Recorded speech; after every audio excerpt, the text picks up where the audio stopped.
Welcome back to Newsmax Now. President Trump took a shot at his former lawyer Michael Cohen on Twitter today after Cohen pleaded guilty yesterday to campaign finance violations and other charges. Quote, "If anyone is looking for a good lawyer, I would strongly suggest that you don't retain the services of Michael Cohen." Cohen claims that he and Trump arranged hush money payments to adult film star Stormy Daniels and former Playboy model Karen McDougal. Cohen could get 4 to 5 years in prison when he is sentenced, or scheduled to be sentenced, on December 12th. Joining me now to discuss the possible legal ramifications facing the president is former federal prosecutor and the founder of Freedom Watch, Larry Klayman. Larry, great to see you as always. You too. All right, there's a lot to get to here. Let's start with Michael Cohen and his attorney, Lanny Davis, saying under no circumstances would his client accept a pardon from President Trump should he offer one. Now, Davis says Cohen, quote, is not interested in being dirtied by a pardon from such a man. Larry, Davis is obviously trying to send a message to Trump, perhaps, with that statement. Read between the lines for us and tell us what Davis is actually communicating here to the public or to the president by saying Trump is not interested, or I'm sorry, Cohen is not interested in a pardon from President Trump. I mean, who's going to sit in prison when they're offered a pardon? Let me preface this by saying that Lanny Davis, I've had experience with him at Judicial Watch, at Freedom Watch. Lanny Davis was with Patton, Boggs & Blow, which was the firm that invented greasing the pockets of politicians to get favors through campaign contributions. It's ironic that he's involved here. He's not really representing himself, John. He's not representing Mr. Cohen. He's representing himself and the interests of the Democratic Party and the Clintons. And I'll tell you something. Cohen is being sold down the river because what Lanny Davis is doing is using him to try to get the president impeached and removed from office. Cohen's interests are secondary to Davis. I would call the two of them the Shyster brothers, frankly. All right. On the issue of campaign finance law, Lanny Davis says his client, Michael Cohen, was directed to make payments on behalf of the president to keep his alleged affairs quiet. Now, Davis says the president's lawyers wrote in a letter to special counsel Robert Mueller that Trump directed Cohen to make the illegal payments. Davis went on to say that President Trump committed a crime and should be indicted, and would be already if he weren't the president of the United States. What's your reaction to that? A lot of what I just said before, this is rhetoric, okay, is that Cohen is not being represented here. I mean, if he had something really to sell here, he would have had some kind of plea agreement, a cooperation agreement, and gotten off lighter than 3 to 5 years. Davis rushed to get this thing done because he wants to harm the president. There's no campaign finance violation here. The president did it, I think, to protect his personal reputation with his wife and everything else, not to be elected. It was already out there that he had all kinds of relationships. There was no reason to keep that behind. But I'm not going to be an apologist here. What's really at stake, and I'll tell you something, John, this is what really kind of gets under my skin. I don't know what the president's lawyers have been doing all these many months. He just gets dragged along, and it's getting worse and worse. And at this point, if we lose the House, if the Republicans lose the House, the president's going to be impeached. It's going to drive the country to a halt. Larry, you think, based on what we know so far, let's just say nothing else comes up, based on what we know so far, you think that Democrats are going to move forward with an impeachment based on this quote-unquote campaign finance violation? I think they will, yeah. I think that they'll take anything. It doesn't matter to them. I mean, if they could go forward on the basis that the president, likes horses or whatever, it doesn't really matter.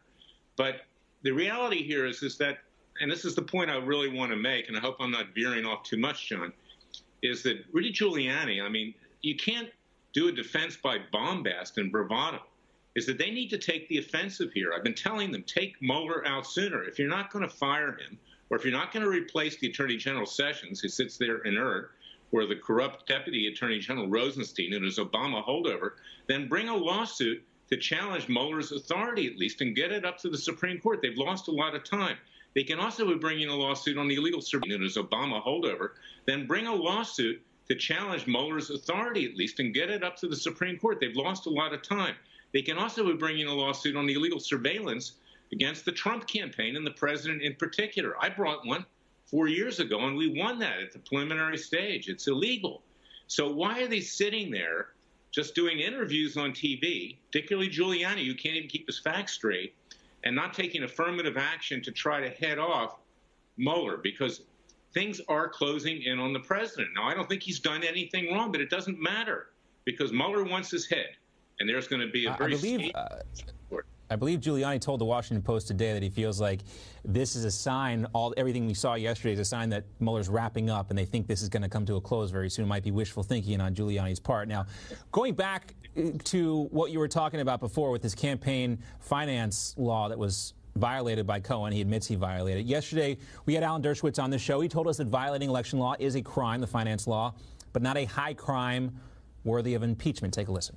Violation of election laws are regarded as kind of jaywalking in the realm of things about elections, and there are so many of them. Every administration violates the election laws. Every candidate violates the election laws when they run for president. Usually they pay a fine, something like that happens. Here they're trying to elevate this into an impeachable offense or a felony against the president.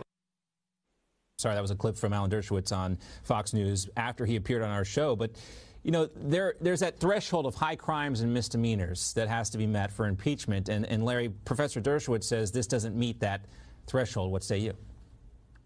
I don't agree with Professor Dershowitz. I don't think there's a crime at all here. In fact, this was just a plea agreement. There was no conviction. There was no jury verdict. There's no finding that Michael Cohen committed a crime, much more the president collaborating with him. And to be clear, I think that answer was based on a big if this happens. Just, you know. Yeah, I understand, and I know that the professor was being sincere. I'm not criticizing him.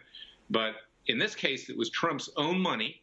And, of course, Giuliani contradicted it, you know, over the last many months. First, he didn't pay anything. Then he did pay something. Well, so what? He paid something. It was his own money. He didn't use campaign contributions. And he didn't do it, I don't believe, to influence an election. And in any event, that would have to be proven. This was extremely embarrassing to him. He already was under the gun for, you know, what happened with regard to Billy Bush and NBC and all this other stuff. So it didn't really influence the election at all. And I just don't buy it that this is a crime. But again, John, the problem here is that things are building around the president, whether or not, whether it's Manafort or whether it's this. And these lawyers have to do more than just become TV lawyers. Giuliani needs to stop talking and take action. Yeah, there's a cloud of suspicion, a perception that doesn't seem to be clearing up, to your point, Larry. Now, as we wrap up here, you know, there's been this question of Paul Manafort being pardoned by the president. Today, Senate Minority Leader Chuck Schumer is already warning President Trump. He tells him, don't even think about pardoning Paul Manafort. Of course, it's the president's right to do so. What kind of political fallout do you think there would be if President Trump does, in fact, go ahead and pardon Paul Manafort? I don't think there'd be much at all. You know, whether or not Manafort's guilty, Mueller did not have the authority to get him indicted, number one. Number two, the poor guy has been so persecuted. The president was right. 12-year-old tax issue or bank fraud issue. They're going after him. And just the equities of it. The American people smell a rat here. In fact, ironically, Lanny Davis looks a little bit like a rodent. I hate to say that, but well, I mean, look, Larry, that doesn't really have a place in this argument. But we're running out of time here, so we'll wrap it up right there. Great to see you as always, Larry. Thank you for your legal insights on this. We look forward to have you come back on the show. Coming up, we're going to go in depth on President Trump's attempts to revive America's coal industry. Will it work? Can it work? We'll be right back.